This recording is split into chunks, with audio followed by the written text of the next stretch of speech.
The world was nigh. It was exciting, frightening, but also profoundly disturbing. Flecha, flecha.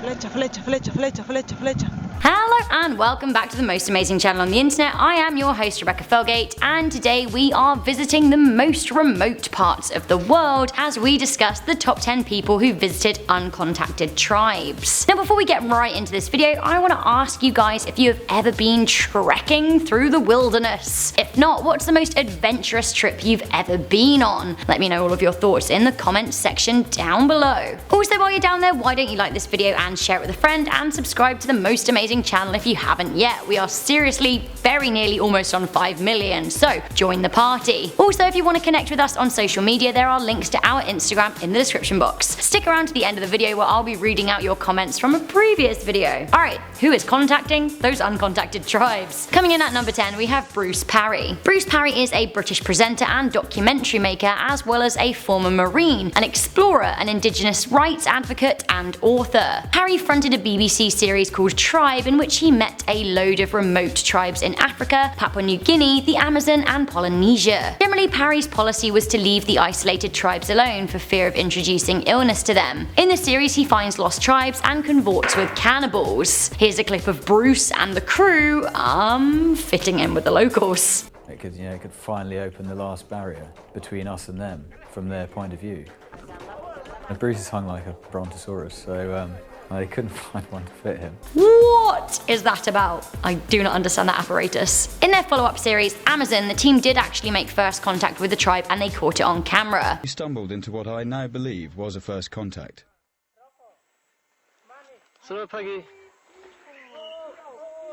It seems that the tribe thought that the arrival of white ghosts in their territory was a sign the sky would fall. Because of their skin colour, they thought that they were the white ghosts. Coming in at number 9, we have the New Tribes Mission. The New Tribes Mission were a fundamentalist group of missionaries now known as Ephanos 360. It is likely they changed their name due to the bad press their previous one had attracted. In the 1980s, the New Tribes Mission decided that they wanted to convert Amazonian tribes to Christianity, as they took it upon themselves to decide that they were living in the dark. They made first contact with the Zoe tribe of Brazil. First they dropped gifts over the village, and by 1987 they made first real contact. Sadly, like with a lot of first contact experiences, they brought disease with them, and 45 members of the tribe died from flu or malaria transmitted to them from the Protestants. The ill health spread further, and the missionaries hadn't the supplies to help them. In the end, the government expelled the missionaries in 1991, and since then the health of the Zoe have been improving. Coming into number 8, we have the Russian doctors. It seems that Russian physicians were the first to establish contact with the Surma tribe of Ethiopia in the 1980s. The Surma women have since been photographed and are known to wear huge lip plates made out of clay, with the size increased each year. The bigger the plate, the more beautiful the woman is in their culture. It seems that the Russians gave the Surma people Kalashnikov rifles. While they have shunned other areas of outside culture and civilization, apparently they did like the guns for protecting their cattle against predators. Coming into number 7, we have the Brazilian government employee. In 2011, a Brazilian government employee working at FUNAI stumbled across the Kawahiva tribe. The FUNAI is the government agency that looks after and protects indigenous tribes, and this particular tribe hadn't been spotted for generations. In the video, we see naked tribespeople, men carrying spears and a woman carrying a child. It is thought that this is the first time the tribe had contact with a civilian in decades. Now sadly, the tribe is under threat from loggers and farmers right now. Coming into number 6, we have the aircraft flyover. In 2008, one of the last remaining uncontacted tribes was caught on camera in an aircraft flying in the region of the Brazilian-Peruvian border. It is thought that there are between 100 to a couple of thousand small uncontacted tribes living in the Amazon. It's not known which tribe was caught on camera here, as it is thought that this was the first sighting of the tribe in a very, very long time. In the pictures taken, we see tribespeople have painted their bodies red, yellow, and black. The either looking up at their helicopter, being like, what's happening? Coming in at number 5, we have Scott Wallace and the Peruvian Ministry. In 2011, Scott Wallace shared footage permitted for release by the Ministry of the Environment of an uncontacted tribe in Peru. Scott is a photographer with a special interest in small tribes. He released a book called The Unconquered about his experience tracking tribes in the deep Amazon. The footage that he shot shows the moment the islanders spot the camera and their reaction. Most of them seem to wield spears in self-defense. To be honest,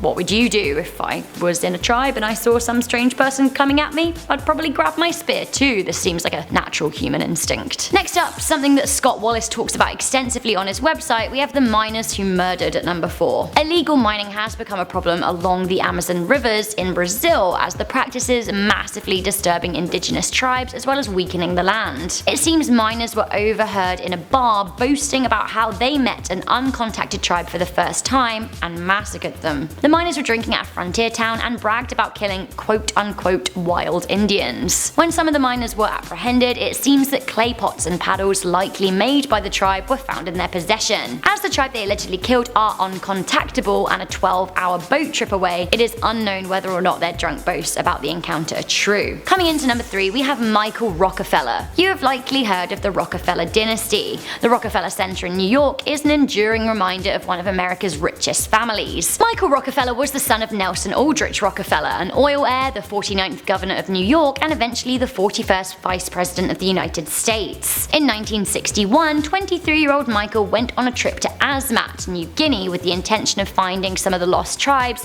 and collecting indigenous art. Rockefeller wrote to his family to say that he found the country wild and remote and exciting. Michael's boat capsized near Otsnajep, and it was widely suspected that he was killed by a small tribe and likely cannibalized.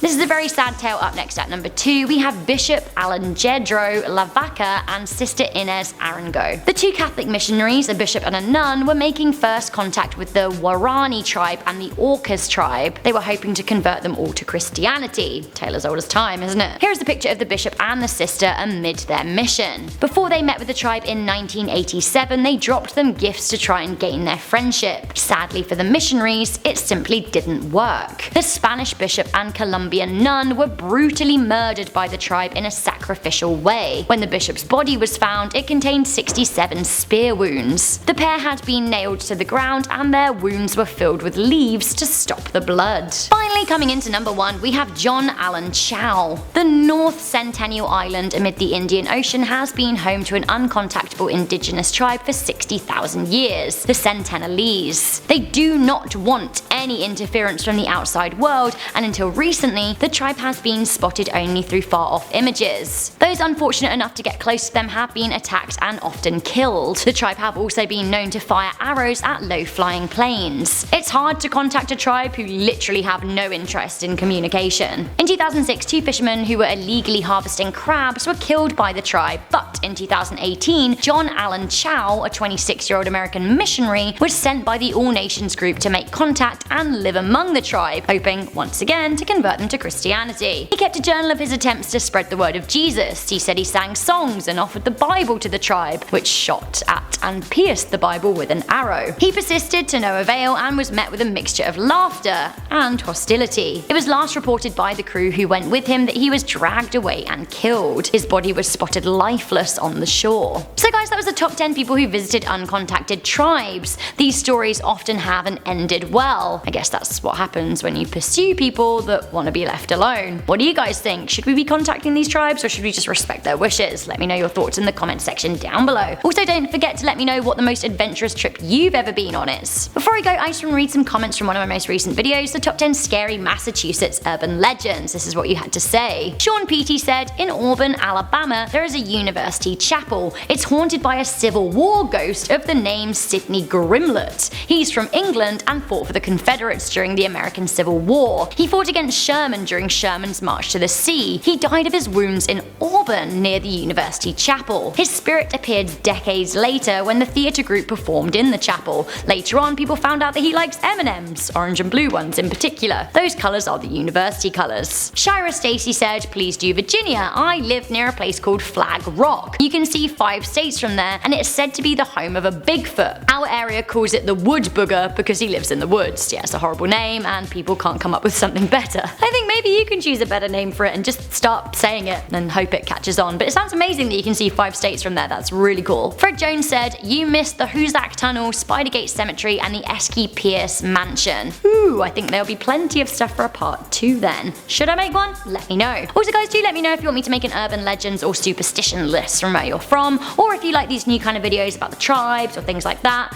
Let me know. I'm here to listen. So I'm your host Rebecca Felgate. Once again, do subscribe to Most Amazing Top 10 because we're almost at 5 million. I feel like we should do something cool for it. I think it was 3 years ago that we hit 1 million. Oh my goodness, I've been working here for a long time. So anyway, thank you. Please do leave a thumbs up and I'll see you guys in the next video. Bye.